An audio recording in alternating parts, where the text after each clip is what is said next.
Last week in the Northeast, the grocery store illusion just completely shattered. Oh, absolutely. It was a massive wake-up call. Right. A freak late spring frost hit. The grid went down to the exact same time, and within, what, just a few hours? The produce aisles were stripped down to bare metal. Just gone. Yeah, thousands of people woke up to this terrifying reality that they had absolutely zero backup food supply. When the system actually fails, it happens fast. It really does. Welcome back to Preparing for the Collapse Radio.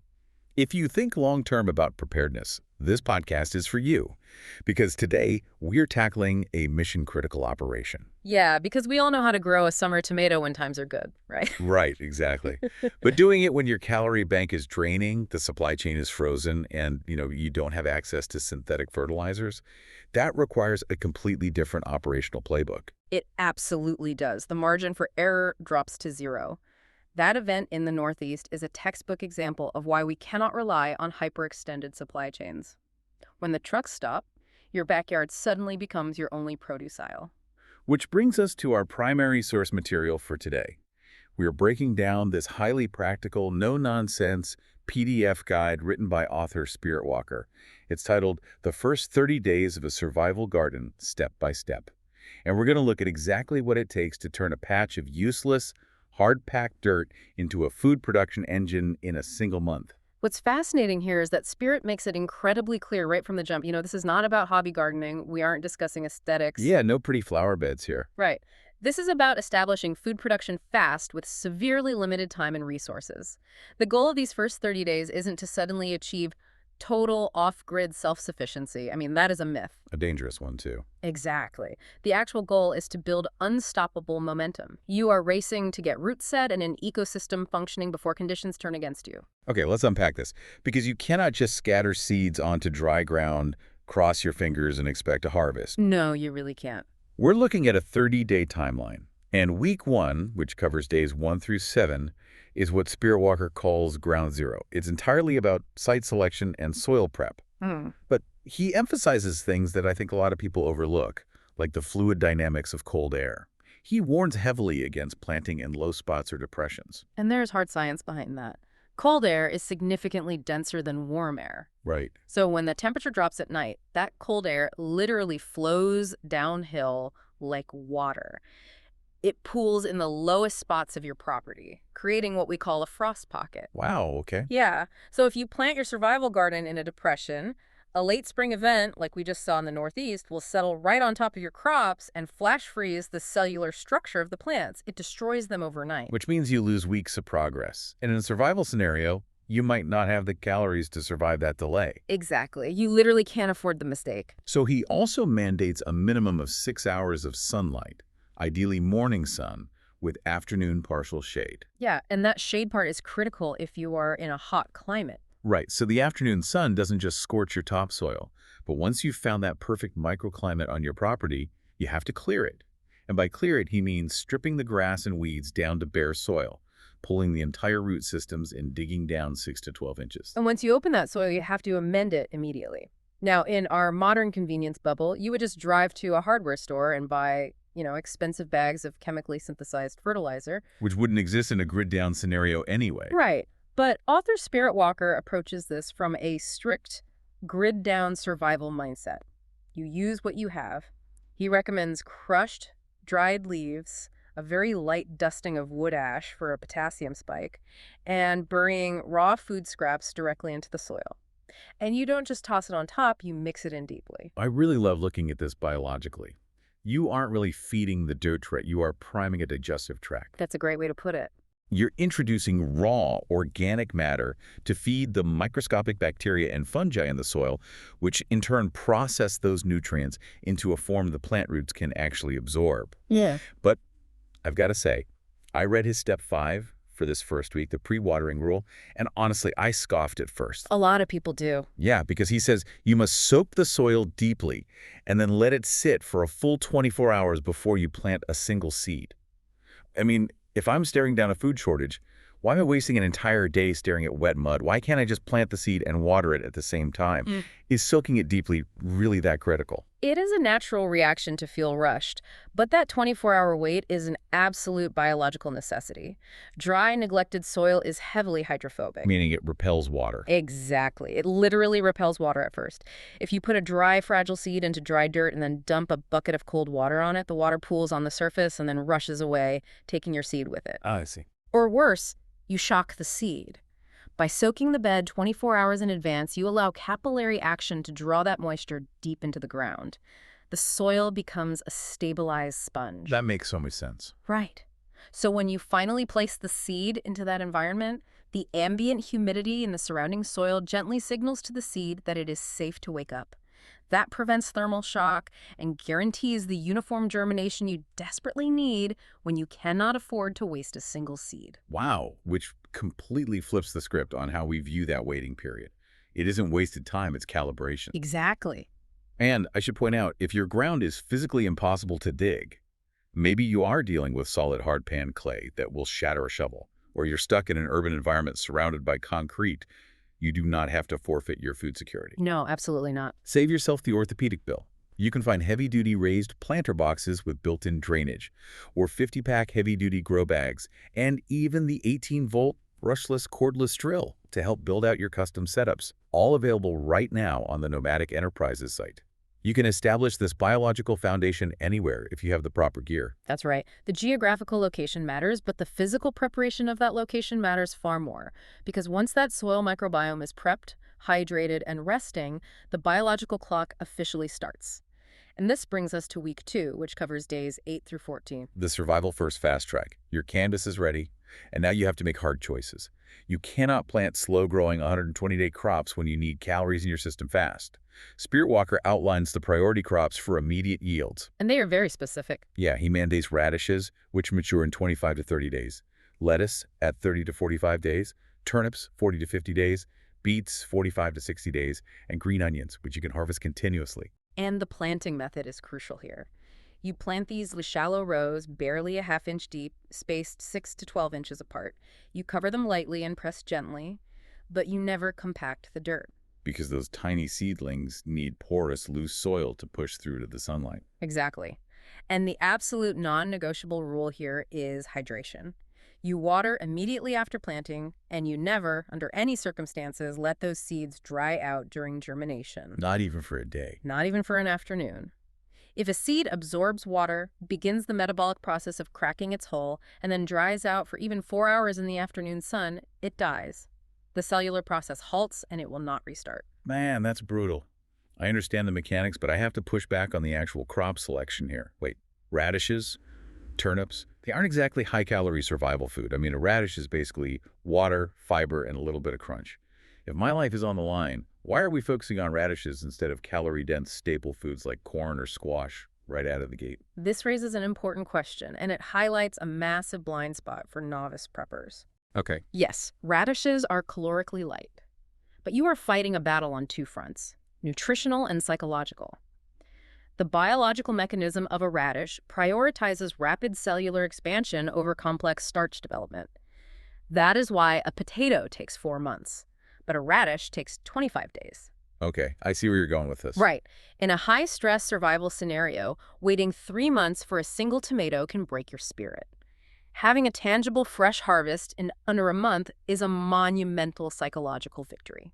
It provides immediate proof of concept. It proves your soil system is actually working. Exactly. It proves the engine works, and it gives you vital micronutrients, enzymes, and a change in dietary texture while you wait for those heavier calorie-dense crops to mature. That makes a lot of sense. You are harvesting morale just as much as you are harvesting food. Yeah. It keeps you motivated to haul the water and pull the weeds. It absolutely does. And speaking of seeds, you cannot rely on standard grocery store packets for this.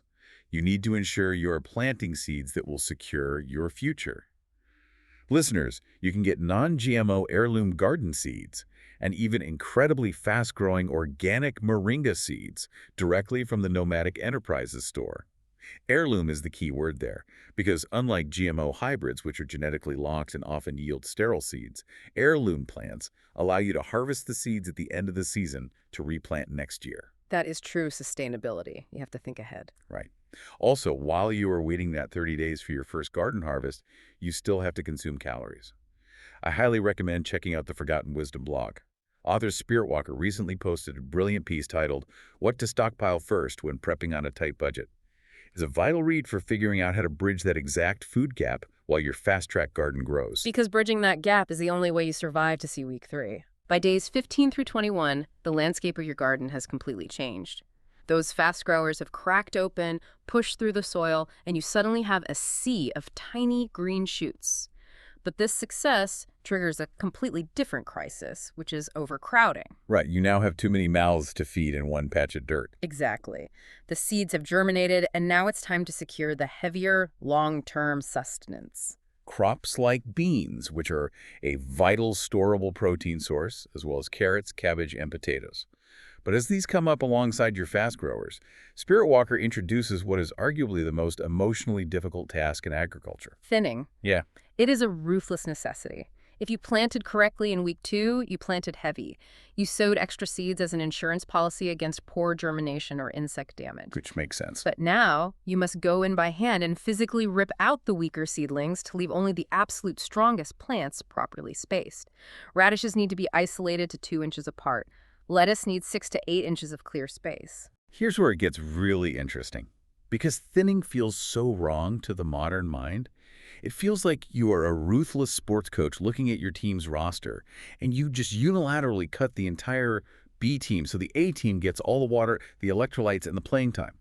I really struggled with this concept initially.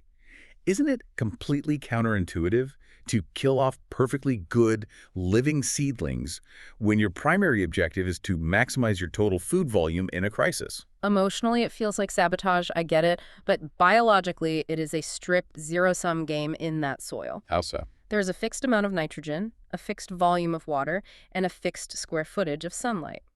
Spirit Walker's text provides a very stark warning. If you refuse to thin those seedlings, they will aggressively compete against each other. They'll choke each other out. Yes. The root systems will tangle, fighting for the exact same drops of moisture. So instead of yielding 20 large, robust radishes, you will pull up 50 tiny, stringy, woody roots that cost more calories to chew than they provide. The plants essentially strangle themselves in a panic for resources. If you look back at historical survival agriculture, like the victory gardens of World War II, ruthless culling of the weak was heavily promoted because it was the only mathematical way to guarantee the survival of the strong. Is the hard truth of the natural world. Yeah. And during week 3, Spirit also points out that your plants will actively communicate with you if you know how to listen. Yes. The visual cues are everything. Right, like if the new leaf growth is coming in pale or sickly yellow, that is a biological alarm bell. It means your soil is experiencing nitrogen lockout and your plants are literally starving to death. If you want to learn how to decode these environmental signals, author Spirit Walker covers the complex science of natural yields and botanical observation in his Preparing for the Collapse book series. It's highly recommended. Specifically, the book Growing, Foraging, and Making Natural Medicine is an absolute masterclass in understanding what your ecosystem is trying to tell you before it's too late. Observation is your best diagnostic tool. Because if you read those signs correctly and make the necessary adjustments in week 3, your surviving A-team plants will explode with growth. And this transitions us right into week 4, days 22 through 30. The home stretch. Exactly. The seeds are established, the weak have been culled, and the canopy is developing. The mission profile shifts entirely from creation to protection. You are now stabilizing the system. This is where we lock down the perimeter. Spirit breaks the stabilization phase into a few mandatory steps. First is immediate mulching. Critical step. You take straw, dried fallen leaves, or dried grass, and you create a thick layer over the bare soil surrounding your plants. This insulates the ground, drastically reducing water evaporation and shielding the soil microbiome from temperature spikes. Step 2 is deep, localized watering every 1 to 2 days. And he is very specific about the mechanics here, right? Very specific. You must water the dirt at the base of the plant, never the leaves, and you do it in the morning. By the morning. That morning watering rule is critical for disease prevention. If you spray water over the leaves in the evening, that moisture sits on the foliage in the cool, dark air all night. You are essentially creating a perfect, humid incubation chamber for fungal pathogens like powdery mildew or blight. Oh, yikes. Yeah, and that can sweep through and decimate a survival garden in 48 hours. Morning watering directly to the root zone allows the daytime sun to dry any incidental moisture on the leaves, while the deep roots soak up what they need beneath the protective shield of the mulch. He also notes you might need temporary shade cloth for heat management in hot climates. Right. He also stresses extreme weed control during this final week. And I think people view weeds as just a cosmetic nuisance. Hmm. But Spirit Walker correctly frames them as enemy combatants. They really are engaged in biological warfare. Leaves are highly adapted, aggressive native plants. Not only do they physically steal your water and nutrients, but many weeds actually exude biochemicals from their roots into the soil to deliberately stunt the growth of competing plants. Wow, allelopathy, right? Yes, allelopathy. If you leave weeds in your survival garden, you are allowing a hostile force to poison your food supply. They must be eradicated daily. So what does this all mean? When you finally hit day 30, what exactly is the reality on the ground? Are you totally off-grid, fully self-sufficient, and eating massive organic salads every single night while the rest of the world panics? Spirit Walker delivers the hard truths right at the conclusion of the guide. No, you will not be entirely self-sufficient in 30 days. To suggest otherwise would be dangerous. Right. But if you adhered to the mechanics we've discussed, your seeds have successfully established root systems. Your fast-track crops, the radishes, the green onions, are nearing their very first harvest. Yeah, morale boost. Exactly. Your leafy greens are generating usable outer leaves that you can carefully trim for immediate calories. Your heavy root crops are safely packing on mass underground. Most importantly, your soil is retaining moisture and the microbiome is alive. You haven't just grown a plant, you have built a sustainable engine. The foundation is cured, and the engine is officially running. And to help maintain that engine during the stabilization phase and beyond, Nomadic Enterprises has some phenomenal tools on their site. Oh, absolutely. Their 50-foot and 100-foot garden telescopic hoses make delivering water to the root zones incredibly efficient, saving you physical energy. They also carry portable mini greenhouses, which are absolute lifesavers. If another freak late spring frost threatens to roll in like it did last week, you can deploy those mini greenhouses to trap the Earth's heat and protect your crops from a wiping event. That is the level of proactive thinking required. Day 30 is not the finish line of your survival, it is the starting line of your sustainability. The soil quality and root architecture you secure in these first 30 days will dictate your caloric yield for the remainder of the year. And that wraps up an incredible 30-day biological sprint. We went from a dead patch of hard-packed dirt to a living, breathing ecosystem. Spirit Walker notes that once this 30-day system is stabilized, you can begin staggering your plantings, right? So sowing a new row of fast growers every week. Yes, that creates a rolling, continuous harvest, preventing a boom and bust cycle where all your food matures on the exact same day. You can now expand your perimeter with absolute confidence because you understand the underlying science of how to make it thrive. You transition your mindset entirely. You are no longer a passive consumer anxiously waiting for the supply chain to reboot. You have become a producer who controls their own biological supply lines. Which is the ultimate definition of true preparedness. Before we sign off, I want to enthusiastically pitch the Preparing for the Collapse book series by author Spirit Walker. Right now, there is a massive sale running. You can get the entire series at a steep discount, covering everything from advanced off-grid healthcare and bug-out bags to the deep science of survival agriculture we touched on today. We have provided a link in the episode description for those of you who want to purchase this series and lock in that knowledge. And of course, make sure to visit the Forgotten Wisdom blog and the Nomadic Enterprises site for absolutely all of your off-grid living, survival gear, and homesteading needs. They are fostering an incredible community of people who refuse to be caught off guard when the system fractures. We have spent a lot of time today analyzing the mechanics, the fluid dynamics of cold air, the soil microbiology, the biological imperative of thinning. But surviving a collapse ultimately comes down to your mental posture. So I want to leave you with one final lingering thought to mull over. If the grocery store shelves went completely empty tomorrow and all you had was the dirt in your backyard and a handful of seeds, would your first 30 days be a story of starvation or the beginning of your own sustainable ecosystem? What is stopping you from starting that 30-day clock today?